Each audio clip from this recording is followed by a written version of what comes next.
O eternal and almighty God, from whom all power and wisdom come, we are assembled here before thee to frame such laws as may tend to the welfare and prosperity of our province. Grant, O merciful God, we pray thee, that we may desire only that which is in accordance with thy will, that we may seek it with wisdom and know it with certainty and accomplish it perfectly, for the glory and honor of thy name and for the welfare of all our people. Amen. We acknowledge we are gathered on Treaty 1 territory and that Manitoba is located on the treaty territories and ancestral lands of the Anishinaabe, Anishinaabe, Dakota, Oiete, Dene, Tsuut'ina, Neothoic nations. We acknowledge Manitoba is located on the homeland of the Red River Métis. We acknowledge northern Manitoba includes lands that were and are the ancestral lands of the Inuit. We respect the spirit and intent of treaties and treaty making and remain committed to working in partnership with First Nations, Inuit, and Métis people in the spirit of truth, reconciliation, and collaboration. Please be seated.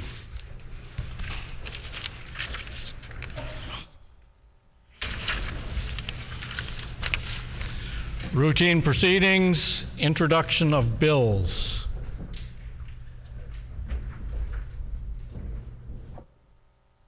Introduction of bills. The Honourable Minister of Transportation and Infrastructure, Consumer Protection and Government Services. I move, seconded by the Minister for Health, that the Change of Name Amendment Act be now read a first time.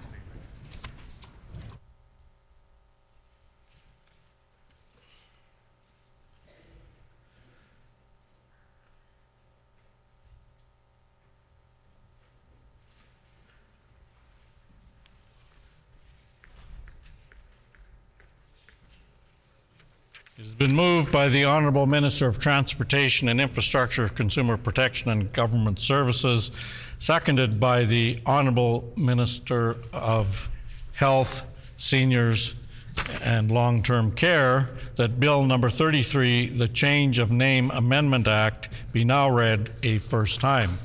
The Honourable Minister of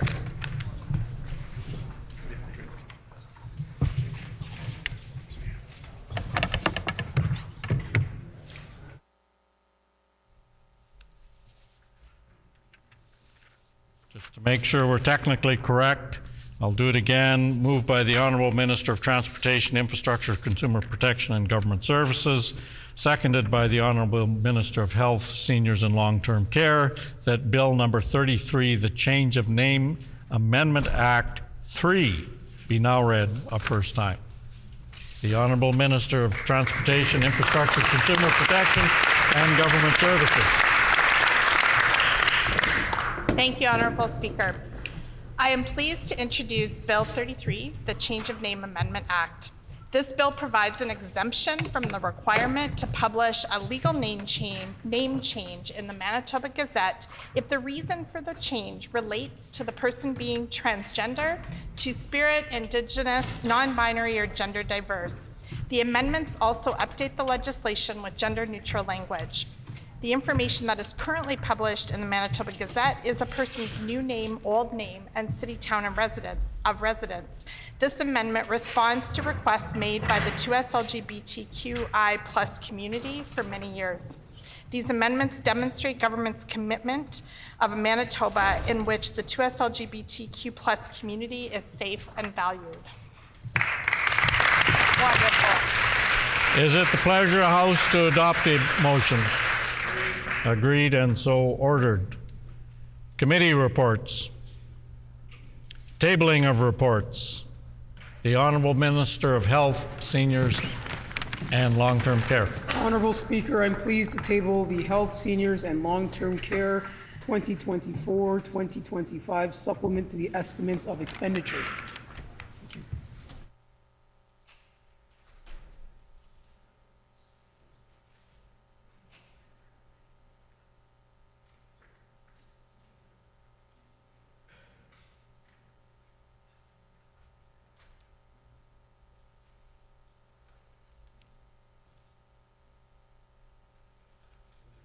Are there other reports? The Honourable Minister of Housing, Addictions, Homelessness and Mental Health. Honourable Speaker, I'm pleased to table the supplements to the estimates of expenditures for the Department of Housing, Addictions and Homelessness, as well as the Department of Families for the financial year 24-25. Further tabling of reports. The Honourable Minister of Justice. Thank you, Honourable Speaker. I'm pleased to table the following annual reports for Manitoba Justice. The 2024-2025 supplemental to the estimates of expenditure and the 22-23 annual report of the Independent Investigation Unit of Manitoba. Further tabling of reports. The Honourable Minister of Economic Development, Investment, Trade and Natural Resources. Honourable Speaker, I'm pleased to table the following annual reports for the Department of Economic Development, Investment, Trade, and Natural Resources, supplement to the estimates of expenditure. Further tabling of reports. The Honourable Minister of Advanced Education and Training. Thank you, Honourable Speaker. I'm pleased to table the supplement to the estimates of expenditure for the Advanced Education and Training Department for the budget 2024-25. Further tabling of reports. The Honourable Minister of Education and Early Childhood Learning. Thank you, Honourable Speaker. I'm pleased to table the 24-25 supplement to the estimates of expenditure for budget 2024 for the Department of Education and Early Childhood Learning.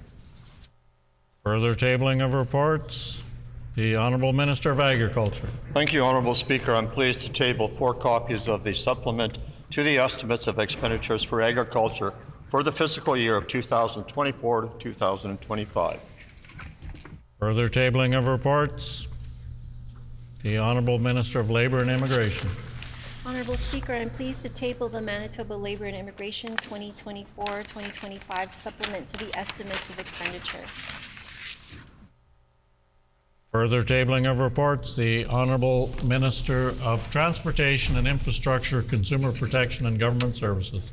Thank you, Honourable Speaker. I'm pleased to table the supplement to the estimates of the expenditure for the Manitoba Transportation Infrastructure Budget 2024. And I'm also pleased to table the supplement to the estimates of expenditure for the Manitoba Consumer Protection and Government Services Budget 2024-25. Further tabling of reports. The Honourable Minister of Municipal and Northern Relations, Indigenous Economic Development. Thank you, Honourable Speaker. I am pleased to table the supplement to the estimates of expenditure for the Manitoba Municipal and Northern Relations and for the Manitoba Indigenous Economic Development Departments for budget 2024-2025. Further tabling of reports. The Honourable Minister of Sport, Culture, Heritage and Tourism, Franco Affairs, Liquor and Lotteries. Honourable Speaker, I am pleased to table the 2024-25 supplement to the estimates of expenditure for the Department of Sport, Culture, Heritage and Tourism. Further tabling of reports. The Honourable Minister of Environment, Climate Change, Efficiency, Manitoba. Honourable Speaker, I am pleased to table the supplement to the estimates of expenditure, budget 2024 for the Department of Environment and Climate Change. Thank you. Further tabling of reports. The Honourable Minister of Finance. Honourable Speaker, I'm pleased to table the supplements to the estimates of expenditure, budget 2024 from Manitoba Finance, Manitoba Public Service Commission, and Manitoba employee pensions and other costs.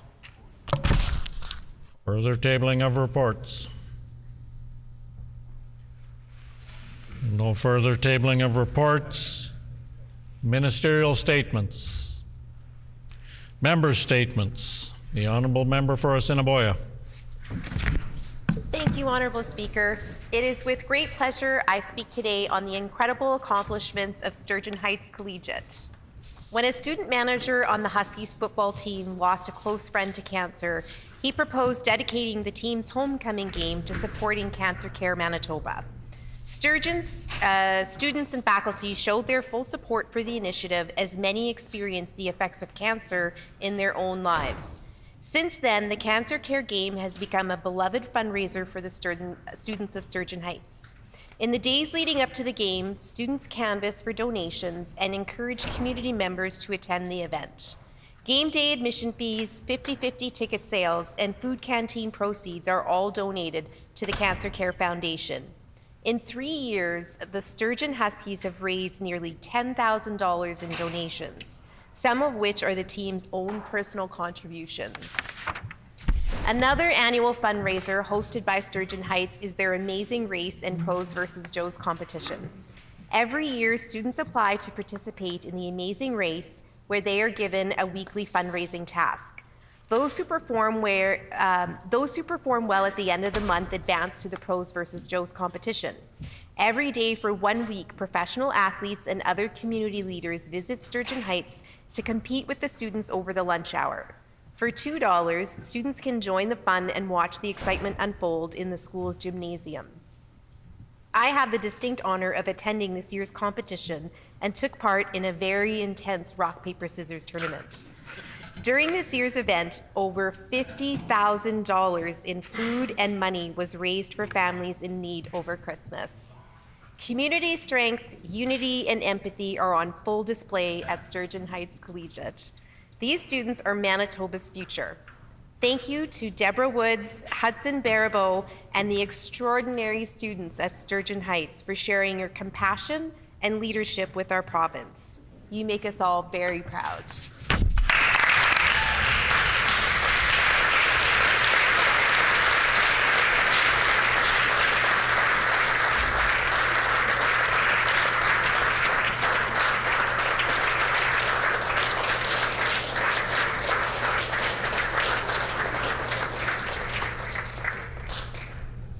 The Honourable Member for La Vérendrye.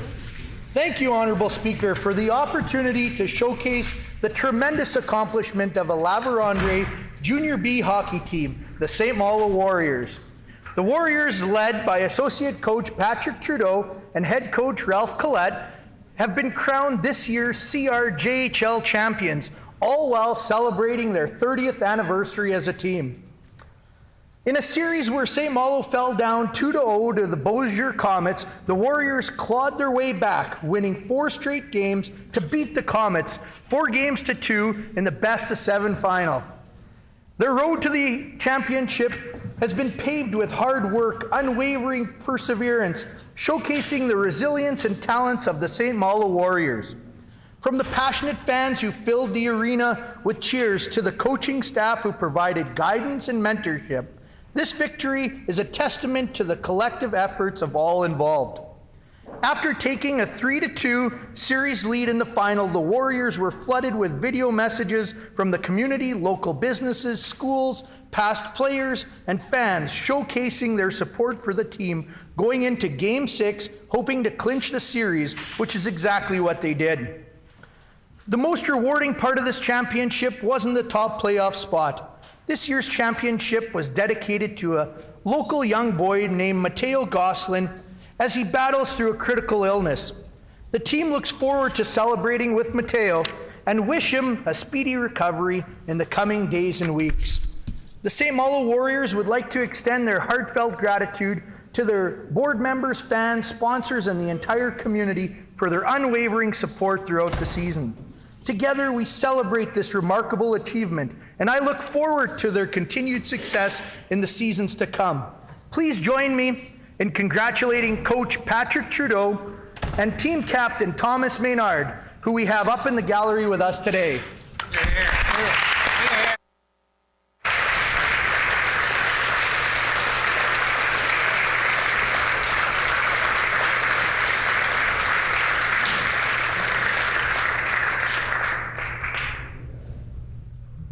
The Honourable Member for Assiniboia.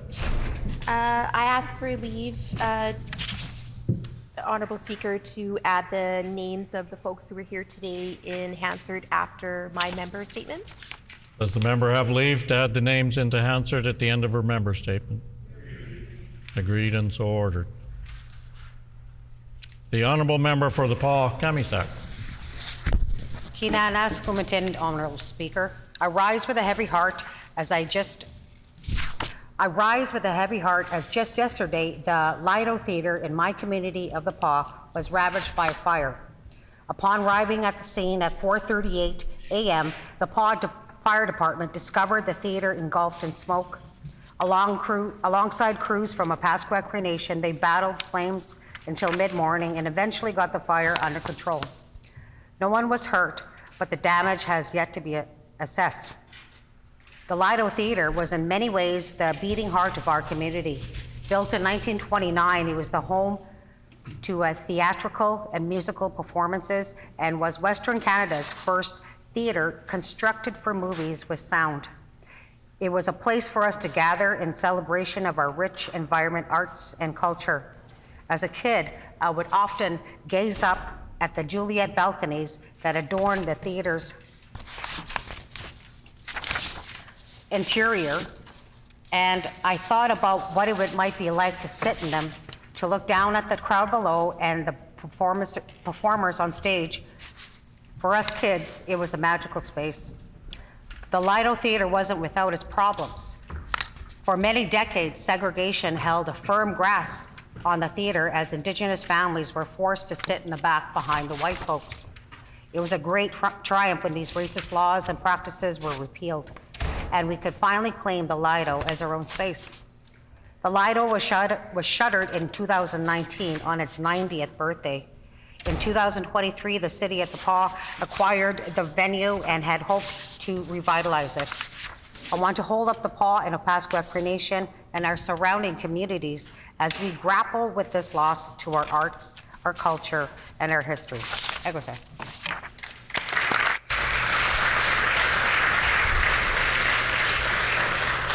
The honourable member for Riding Mountain.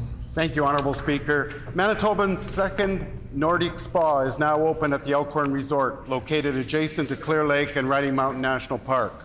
Clarso Nordic Spa offers 18,000 square feet of hot, cold, and temperate pools, as well as steam saunas, dry saunas, and numerous outdoor relaxation centers. The basics of a Nordic spa consist of relaxing your muscles and activating blood circulation with a hot sauna or bath. Then you refresh your body by immersing yourself in cold water to flush out the toxins and release muscle tension. Clarso, which is Danish for Clear Lake, also offers massage therapy for relaxation and pain relief, comprehensive hand and foot care for revitalization, and face regeneration treatments. Elkhorn Resort co-owner Ian Sarna believed that Manitoba could certainly support a second Nordic spa. After studying the market, Sarna and co-owner Gary Buckley invested more than $10 million to construct the new facility. Clarso will boost the local economy by providing more jobs and bringing more visitors to the entire region. People love Clear Lake in the summer, and now they will have another great reason to visit in the winter. Visitors already familiar with the Elkhorn Resort will remember that the former Solstice Spa, which has been rebranded under the Clarso Nordic Spa name. The resort also boasts a world-class water park, which includes a water slide in both indoor and outdoor hot tubs. There's plenty of room to stay with a hotel portion featuring 57 rooms along with 61 timeshare units. And for foodies, the Buffalo Bar at the Elkhorn Resort offers a wide range of cuisine from casual breakfasts to fine dining. Thanks to the continued investment of Ian Sarna and his partner Gary Buckley, the Elkhorn Resort has always been a wonderful place for a getaway and continues to be a tremendous economic driver for the region. Honourable Speaker, I ask my colleagues to join me in congratulating the owners of Elkhorn Resort on the opening of Clarso Nordic Spa and wishing them continued success. The honourable member for Thompson. Honourable Speaker, today I'd like to honour the life of an incredible community member and friend of mine, Billy Beardy, who recently passed away on March 8th. Billy was a former chief, caretaker, and lifelong resident of Fox Lake Cree Nation. He was loved by all who knew him. He leaves behind his wife, Tamara, his 7 children, and his grandson. Many of us remember the manhunt that took place in northern Manitoba back in 2019. Thanks to the efforts of community-led search and the RCMP, the fugitives were eventually found near the Nelson River. Billy was one who took the lead in organizing the community effort in Fox Lake. His extensive knowledge of the bush as a hunter, fisher, and trapper were crucial to the search. The day the fugitives were found, Billy was the one steering the boat for the RCMP.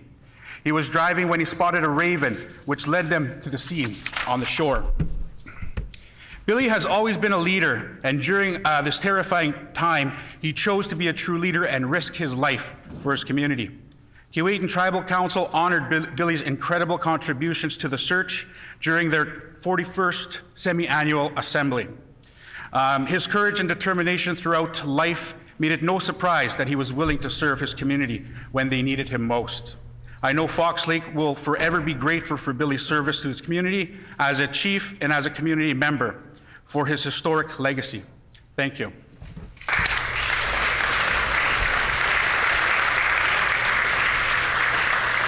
The honourable member for Thompson. I ask for leave for a moment of silence in honor of Mr. Beardy. Is there leave for a moment of silence to honor Mr. Beardy? Agreed.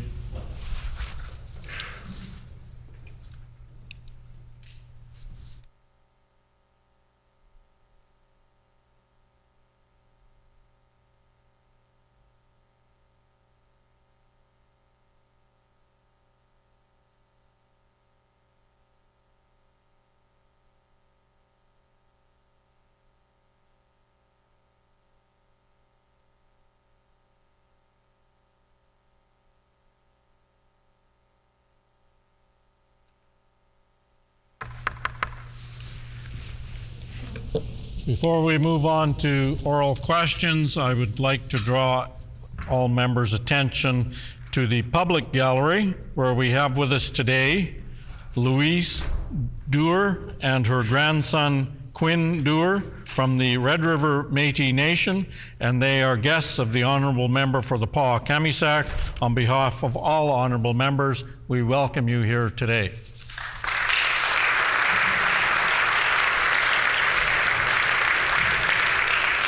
Further, I would draw all members' attention to the loge on my left, where we have joining us today David Forshaw, who is the former member for Portage-La Prairie, and Cliff Graydon, who was the former member for Emerson.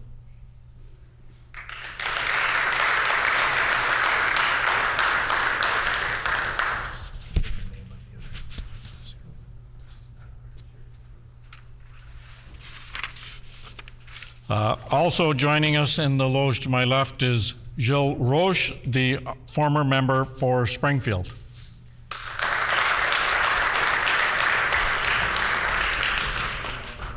Oral questions. The Honourable Leader of the Official Opposition. Thank you, Honourable Speaker. And before they leave, I'd like to say congratulations as well to the St. Malo Warriors. I know it was quite the series. Had a chance to catch quite a few of their games. Also, Honourable Speaker, we celebrated Sikh Heritage Month, the kickoff in the Rotunda. Hats off to absolutely everybody involved in the celebration today. Basaki Di Luk Luk Vadaya. Honourable Speaker, this NDP leader owes Manitobans some clarity when it comes to their future affordability in this province. They know he isn't standing up to Trudeau now, but what about the future? The Prime Minister made it crystal clear that any exemption from the federal backstop carbon tax will come with a price on consumers. The Premier's promised what he knows he cannot deliver. So I ask him a straightforward question today: what price will he set for his carbon tax replacement to meet these federal requirements? The Honourable First Minister. I want to begin by acknowledging the importance of Sikh Heritage Month and the committee that ensures that cultural and faith community's presence in Manitoba is acknowledged throughout the month of April.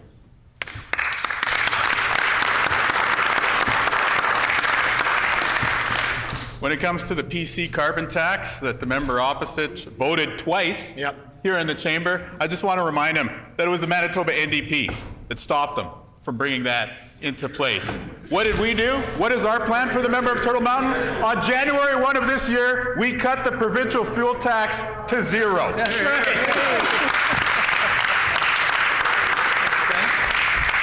That saves you and your family money each and every time you visit the pump. While they stand for higher taxes, we're delivering real relief for the people of Manitoba. That's right. The Honourable Leader of the Official Opposition on a supplementary question. Honourable Speaker, again, Premier stands up, more showman than statesman. I must remind the Premier that one of the points that Sikh Heritage Month likes to portray to all Manitobans is the speaking of truth, no matter what type of political agenda you may have. So I know that the Premier probably missed that, Tell people what they want to hear, that's all. Educational It's all point. talk. Ottawa previously rejected a proposal of $25 a ton flat rate, which took into consideration the massive green investments in Manitoba Hydro.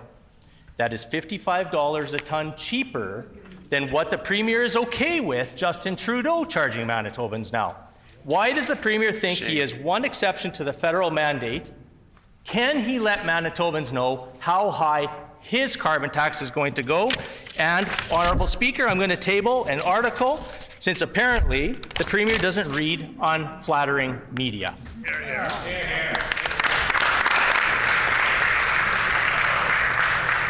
The Honourable First Minister. Well, we've been so deluged with all the flattering media about Budget 2024, it's been a bit hard to keep up. In particular, I direct the member opposite to the latest edition of the Clipper from Eastern Manitoba, where he himself said that he was thrilled by the Manitoba NDP's announcement of a personal care home in Lac-Tabani. I just keep looking at the photo of him. He's so happy in the photo. It really warms the heart. The other thing that has warmed the heart of so many people in our great province is the fact that the provincial fuel tax is zero. That's right. That saves Manitobans money each and every day. I appreciate the fact that he's reminding people about the PC carbon tax in the preamble to his question, but what are the actions our government are taking? Real relief for you, helping you each and every day. That's right. The Honourable Leader of the Official Opposition on a final supplementary question. Again, Honourable Speaker, having the ability to stand in front of in front of the cameras and tell the truth is a lesson that I know that this Premier needs to brush up on. The feds have made it clear, Honourable Speaker, they will only consider some specific proposals. We have outlined them for him, the Premier, and he still says he can negotiate his way out of it. Who would you think that they are immune to all requirements and that they are special? Why, you know who, Honourable Speaker? The Leader of the NDP. Why does that member think that there are rules for 9 provinces and 3 territories and a different set of rules for him?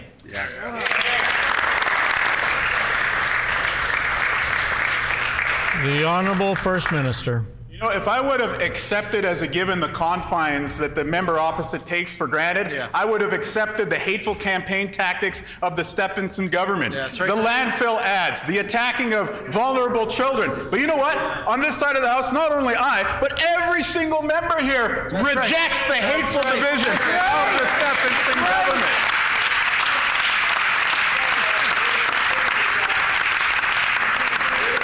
And so when he hears orders handed down from other people and he meekly goes along and, oh yes, okay, right away, we're going to stand up for Manitobans each and every day. That's what we did on January 1 when we cut the provincial fuel tax to save you and your family money, and we're going to keep on doing it every single day we're in office. The Honourable Member for Brandon. The Honourable Member for Brandon Media West. reported last week that a suspect in multiple murder investigations was arrested on a charge on March 19th and released on bail on the 25th and is currently at large and considered dangerous. This is an example of the violent repeat offenders that true bail reform would keep off of our streets. Instead, this government sent out a redundant directive. Clearly, his bail reform didn't work. Can the Minister of Justice explain himself? The Honourable First Minister.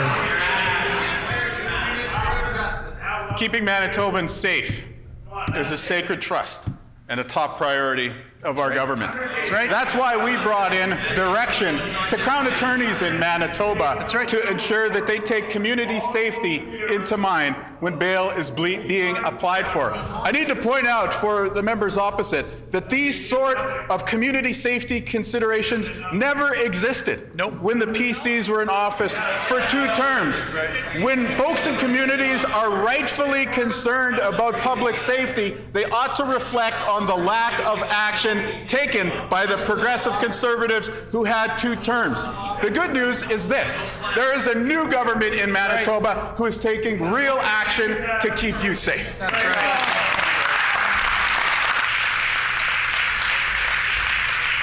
The honourable member for Brandon West on a supplementary question. Honourable Speaker, if you could remind the First Minister, the eclipse was yesterday. It's time for him to stop casting a shadow and keeping his minister in the dark. Last year, a provincial court judge told the suspect, for sure you've got to stay away from weapons. That is the binding legal authority that this government expects to keep Manitobans safe. Only this NDP government would call that effective. Why does this minister oppose real bail reform and instead insist on his own version? Simply to seek to pad the walls of the existing revolving door. The Honourable First Minister. Well, the eclipse was yesterday, but the member continues to hide his eyes from the real steps that our government is taking to keep Manitobans safe. That's right.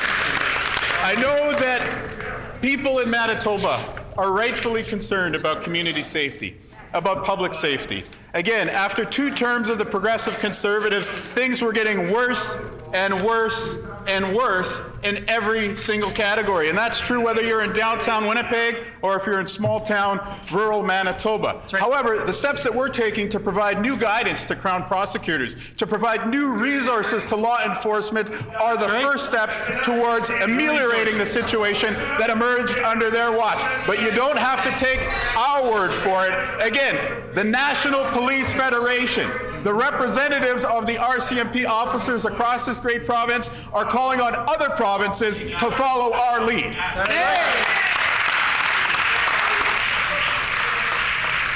The honourable member for Brandon West on a final supplementary. Well, my eye health is very important, so I'll continue to hide my eyes from looking at this darkness across the aisle just in case the Justice Minister decides to breach the eclipse. This minister tried telling Crown prosecutors how to do their job.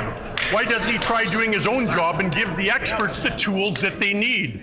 It's too common a sight to look out one's window and see police tape and evidence markers, but this minister is content. We need systematic change and supports for the judicial system, not politicians who play at experts because they watch Law and Order. We need real bail reform. Will he get on board? Yes or no? Yes or... The Honourable First Minister.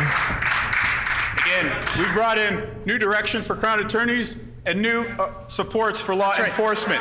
And you don't have to believe the comments of myself or the Attorney General. You can look to those on the front lines if you want a verdict on how it's going. And I quote, "The National Police Federation applauds the Manitoba government for listening to the public, police, and justice stakeholders on repeated calls for action on bail reform."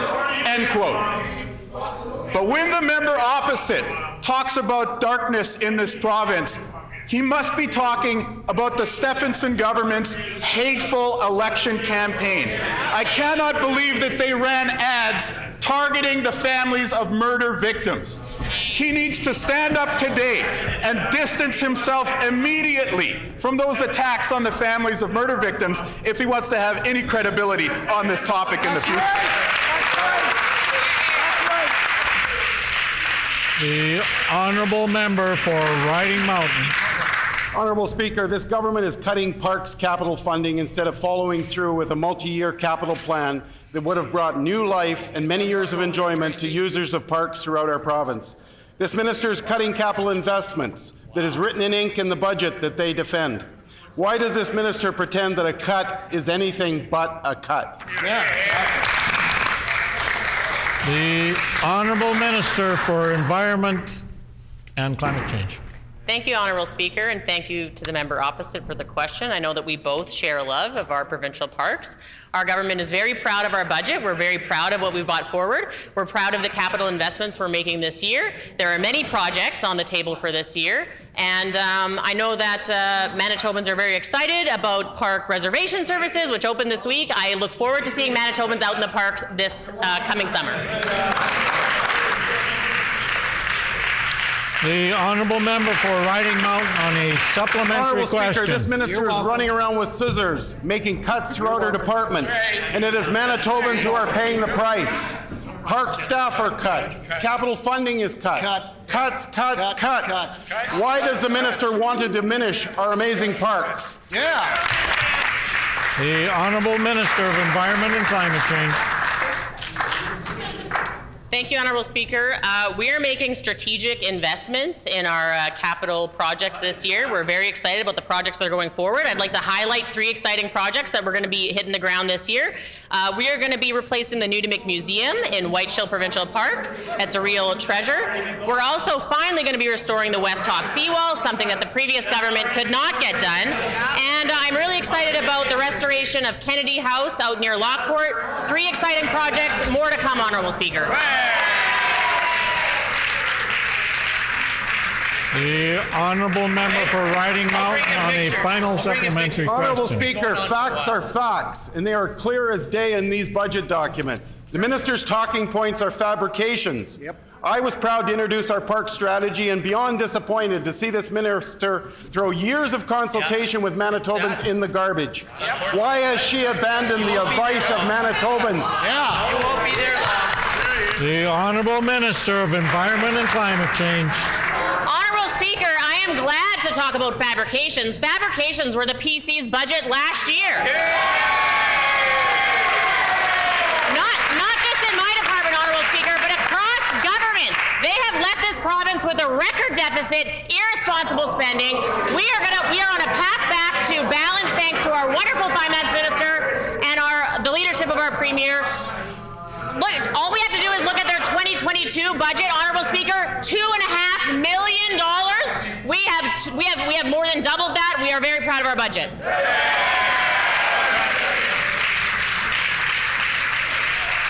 The Honourable Member for Selkirk. Honourable Speaker, Manitobans need to know what this government is going to impose on the education institutions, especially considering the impact these decisions will have on their revenue. We have asked the minister before and didn't get the answer.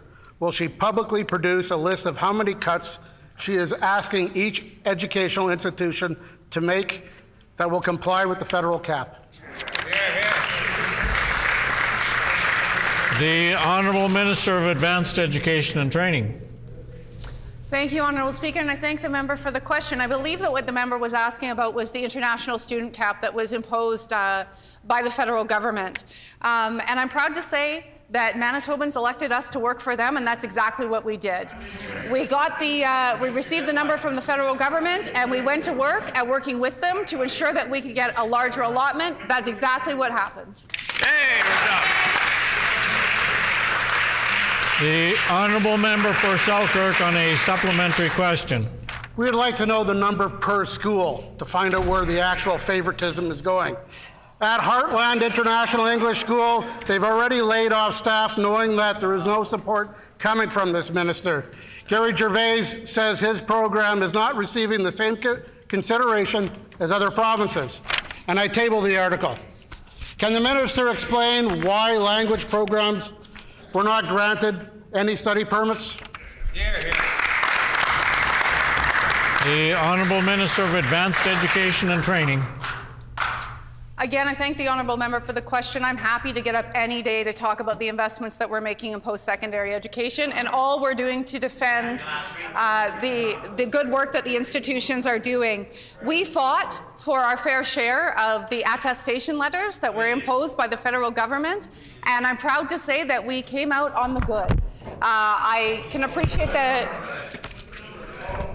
I thank the honourable member for the concern, and I can assure the honourable member that we're continuing to work with the federal government to ensure that institutions are as good off as they can be in this province. Right on. The honourable member for Selkirk on a final supplementary question. Honorable Speaker, what is most troubling is that while some institutions are laying off staff and facing revenue cuts, the minister's own alma mater is given more permits than the previous year. I table this article. Talking about picking winners and losers. Can the minister explain herself?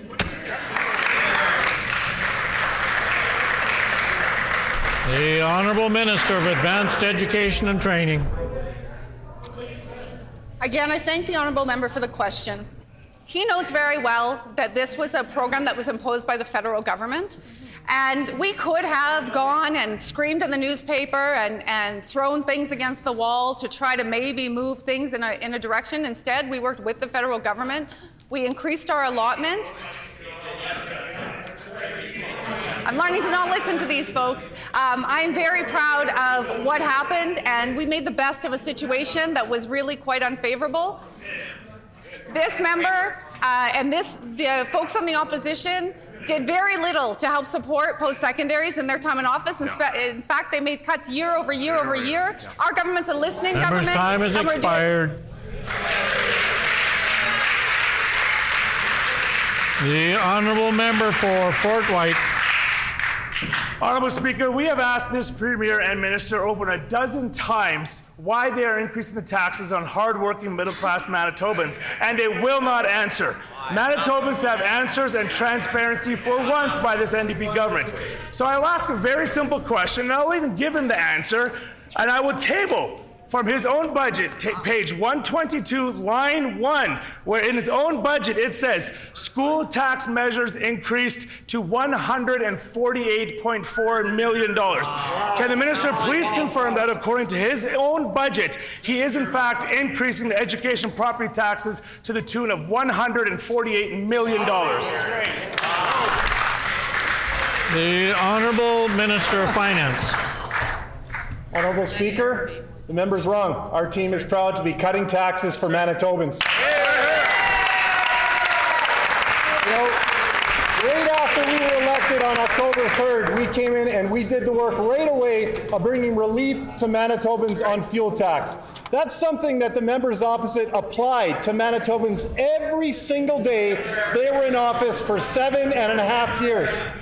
That's their record. Our record, lowering costs for Manitobans. In fact, our fuel tax holiday was so impactful that we not only have the cheapest gas in all of Canada, we have the lowest inflation in the entire country for 2 months in a row. That's something to be proud of. They make life more expensive. We make life more affordable.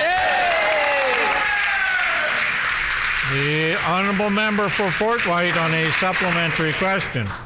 Thank you, Honourable Speaker. Again, more fabrications and non-answers. Maybe the minister didn't read his own document, page 122. It clearly lays it out. This minister refuses to answer the questions. His own budget isn't proof enough, so I'll table another article of a real-life family living in Royalwood, bought the house for the average price in Manitoba, and their property taxes are going up. Yes, that's right. Your MLA, Falaja Modier, thinks it's okay to increase property taxes on hardworking Manitobans. Why does this minister and the MLA, Falaja Modier, think it's a good idea to increase taxes and education property taxes to the tune of $148 million? The Honourable Minister of Finance. The member opposite doesn't want to believe us. He doesn't have to. He can believe folks that spoke about the measures we brought forward in our budget. For example, from the Manitoba Real Estate Association, we are pleased to see the government introduce the $1,500 homeowners affordability tax credit for those who need it most. This credit will make homeownership more affordable for Manitobans. That's right. Not now, Abby. You know, for years, the members opposite were busy making life more expensive for Manitobans. They applied the fuel tax to Manitobans every single day, 7.5 years in a row. They increased costs for renters by raising taxes on renters. Member's time has expired. The honourable member for Fort White on a final Honourable supplementary Speaker, question. Honourable Speaker, the minister still will not answer, and he goes back and reads old quotes from newspapers. Honourable Speaker, the facts do matter, and this minister refuses to listen. So I will show him exactly how many houses is increasing. Minister, why does he think, Honourable Speaker, why does he think it's okay to raise the education property taxes for houses in MLA Fort Rouge and the Premier's riding? What about the MLA for St. James riding? What about the MLA for Seine River, Kildonan River East, Burroughs, Waverley, Wolseley, Southdale, McPhillips, the MLA for Maples, the MLA for River Heights, the MLA for Lashmodier, the MLA for Assiniboia? I table each and every one of these houses where the property taxes are going up under this NDP's budget. Why does this minister and everyone over there think it's okay? Member's time has expired.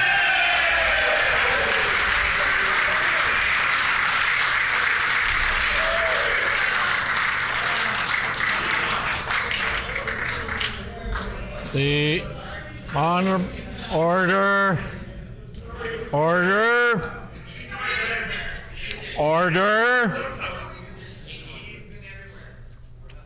The Honourable Minister of Finance. No, the member opposite doesn't like the savings we're bringing to folks living in his community, the other folks living in communities for the other representatives.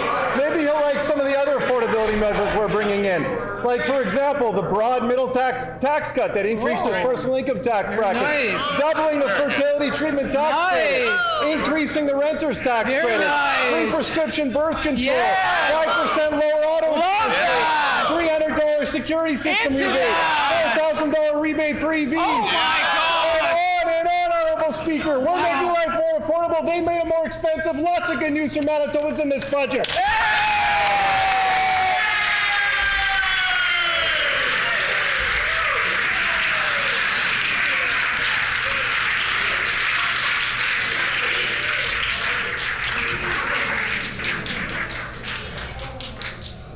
The Honourable Member for Roblin. The operator of another Manitoba clinic has reached out to both the minister and I today with grave concerns. This clinic had an agreement to provide important diagnostic tests for Manitoba patients. The agreement expired on March 31st. It's now April 9th, and still no word from the NDP on whether their contract will be renewed. In the meantime, patients are no longer getting publicly funded cardiac ultrasounds through this clinic. Wow. Why is the NDP government continuing to put politics over the needs of Manitoba patients? Good question. The Honourable Minister of Health, Seniors, Long-Term Care. Thank you, Honourable Speaker. Our government is committed to ensuring that Manitobans have enhanced access to services in regards to surgeries and diagnostics across the province. That's why in Budget 2024, we've invested millions of dollars in enhancing diagnostics across the province, something the previous government simply refused to do. In addition to our budget, we've also communicated directly with clinics across the province who had RFSAs previously to let them know to continue providing those services to Manitobans, and we're following up with each of those clinics, and they're well aware of that, to develop a long-term plan, something they never had under the previous government. Great job. The Honourable Member for Roblin on a supplementary question. This clinic had recruited 7 sonographers, none of whom came from the public system. They came from other provinces. Wow. Without a continued agreement from the province, these sonographers are now going to leave Manitoba. Wow. Several facilities in Alberta have offered them lucrative multi-year contracts. Why is this minister content to watch staff leave the province while they dither? The Honourable Minister of Health, Seniors and Long-Term Care. Honourable Speaker, staffing is our top priority as a government, which is why I was at the Misericordia Health Centre just this morning, and I had the opportunity to meet the most recent fellow who's part of the historic announcement that our government is proud to support, and that is that we have a sleep disorders clinic program in Manitoba that rivals that across Canada. That's right. How is that doing under you guys? Our government has given clear direction to clinics across the province to ensure they continue the services that Manitobans depend on, and that we work together to develop a long-term plan. Unlike the previous government, we will work with all healthcare workers who want to strengthen the system and be a part of our broader healthcare team here in Manitoba. Right on. The honourable member for Roblin on a final supplementary question. Answer your emails. Answer Without an agreement with this NDP government, this clinic can no longer continue providing cardiac ultrasounds to Manitoba patients. It's a critical diagnostic test. The clinic reached out at the beginning of March to inquire about the status of their contract and request a meeting. No response from this minister. The clinic has the staff, the capacity, and the willingness to help shorten wait times for Manitoba patients. Why won't the minister respond? The Honourable Minister of Health, Seniors and Long-Term Care. Honourable Speaker, I appreciate the question from the member opposite, and I want to reassure Manitobans that not only have we been in contact with all of these clinics who provide care to Manitobans, but we actually have a plan for long-term enhancements in our healthcare system, something the previous government didn't care about. The previous government sent millions upon millions of dollars out of province. Here, on this side of the House, Budget 2024 invests millions upon millions of dollars into Manitoba's healthcare system to strengthen the services. Here, on this side of the House, we're working with healthcare experts to improve healthcare outcomes for Manitobans. On that side of the House, they disrespected them, forced them out of the healthcare system, and we're doing the work on this side to repair the damage that they did over 7.5 years. Honourable Speaker, the work is happening. Time has expired.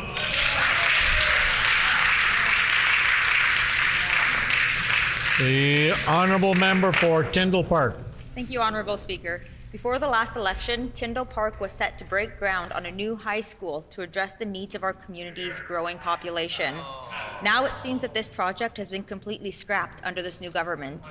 Can the minister explain to my constituents why there was no mention of building a new school in Tyndall Park in this provincial budget? The Honourable Minister of Education and Early Childhood Learning. Well, thank you, Honourable Speaker. I want to thank the member for that question. As that member knows, what happened before under the previous administration is that all they said is that they were going to do this, do that, do this and that, without having any money in place to do it. And because Manitobans take their schools and their children in schools very seriously, they now have a government that's going to ensure that investments are made, that kids will have their space in their classrooms. That's right. The Honourable Member for Tyndall Park on a supplementary question. Thank you, Honourable Speaker. After many years of underfunding and playing catch-up to inflation, teachers, school divisions, and educational leaders have been waiting for the release of this government's new education funding model. Unfortunately, the budget has no details about what a new revamped model will look like. Can the minister answer for the House what is the status of the government's funding model review, and when can Manitobans expect this government to release it? The Honourable Minister of Education and Early Childhood Learning. Again, I want to thank the member for that question. It's a very good one. As a matter of fact, that member pointed out the 7.5 years of underfunding that they had to endure in public schools. I will say this, though.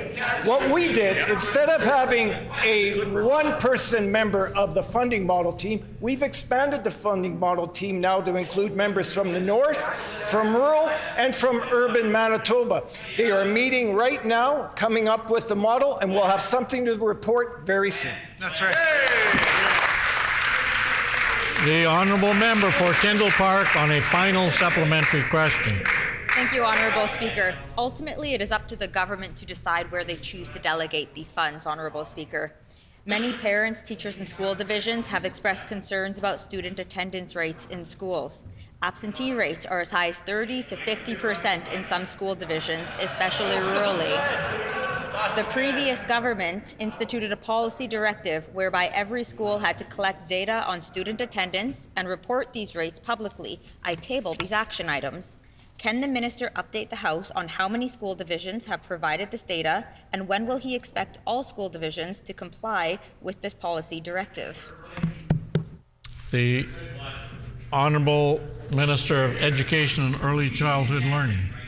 Again, I want to thank the member for that important question. The pandemic has wreaked havoc on attendance rates in this province. What's occurring right now is that we have a large number of students that remain unaccounted for, and they have still yet to register back into their public schools. As this member knows, attendance policies and attendance rates need to be published and are available at the local school division, and all that member has to do is contact the school division to get all the information around attendance. The honourable member for Waverley. Thank you, Honourable Speaker. Clear Lake is a recreation and tourism hotspot for our province. Many Manitoba families plan their summers around boating, swimming, and enjoying some warm, sunny days on its shores. Manitobans are deeply concerned that Parks Canada is considering closing the lake this summer. This will be a major blow to the Clear Lake community, and residents and business owners say they haven't been properly consulted by the federal government. Can the Minister of Economic Development, Investment, Trade, and Natural Resources please tell us what he is doing to protect the local economy and tourism in Clear Lake? The Honourable Minister of Economic Development, Investment, Trade and Natural Resources. Honourable Speaker, our government learned yesterday that Parks Canada is considering closing Clear Lake this summer. We're deeply concerned that the lack of consultation with Manitobans before making such an important decision. Well, Clear Lake is a Manitoba destination for families, and closing the lake would be harmful for residents, for tourism, and for our local economy. Our government is advocating for Manitobans by urging the federal government to reconsider and properly consult all Manitobans before making this decision. Our budget 2024 invests an additional $500,000 for preventing aquatic invasive species, and we will continue to advocate for the people of Manitoba on this very important issue. Thank you,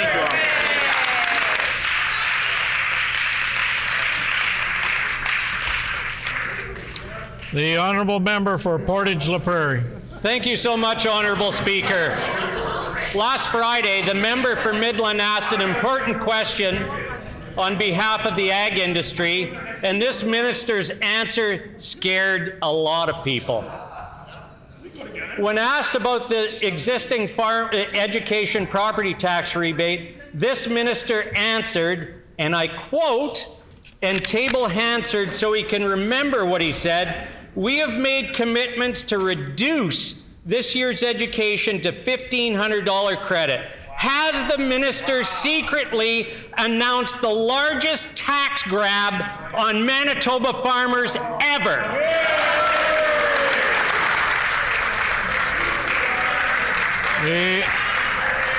The Honourable Minister of Agriculture. Thank you, Honourable Speaker. Obviously, the member is already... Order. When I can't hear the member speaking, there's something wrong, so please come to order. The Honourable Minister of Agriculture. Thank you so much, Honourable Speaker. Obviously, they already knew what the comeback on my question was to be, and they had brought it out right away, Crown lands. So subconsciously, Honourable Minister, Honourable Speaker, is the fact that they're admitting that they've done wrong to the Crown lands individuals in the long run. And they want to talk about the viabilities of rural economic development. Absolutely. They chose to penalize the young generational ranchers, and they continue to dwell on the fact that they don't care. All they're worried about is where they can get the biggest buck of supporting large corporations in operation for the betterment of themselves, not small communities that keep the small towns.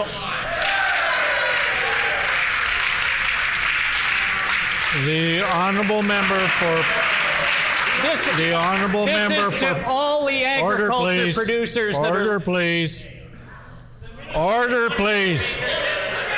Order. You folks are making so much noise today that members whose turn it is to speak can't hear me recognize them when it's time for them to speak. So I would ask you to please keep it down. Let members that have the floor be heard. The honourable member for Portage-La Prairie. Honourable Speaker, I want to recognize all the producers that are listening today. The minister concluded his remarks talking about 50-odd%, but that is not the certainty they need. His comments indicated a massive tax bill that farmers need this minister to be serious about? Will he commit today there will not be increases to the education property tax that farmers pay? Yes or no? The Honourable Minister of Agriculture. Thank you, Honourable Speaker. Yes, farmers will continue to see 50% off their educational school tax on their report. So that's what we're talking about. End of story. But you know what, Honourable Speaker, we have a report recently by the Keystone Agriculture producers. Now let me read what the commentary was. What do they have to say, Ron? It's all good announcements for agriculture. I think putting good things placed forward, working with the current government, realize the full support of the agriculture in the province of Manitoba. That is the president of the Keystone Agriculture producer supporting our budget moving forward. And I will gladly table the remarks that was in the Brandon Member's time Sun. has expired. The Honourable Member for Portage La Prairie. Thank you, Honourable Speaker. It's a simple question, but I'll go a little slower. But it has far-reaching implications. Reducing to $1,500 is pretty specific language, and farmers are scared. This minister won't just be known for refusing to stand up for hog farmers. He'll be the minister that taxed farmers out of business entirely. He needs to commit today to the rebates that better reflect farmers' reality. Will he, yes or no? The Honourable Minister of Agriculture. Thank you, Honourable Speaker. And maybe I should take my member opposite. Let's go for a ride up to St.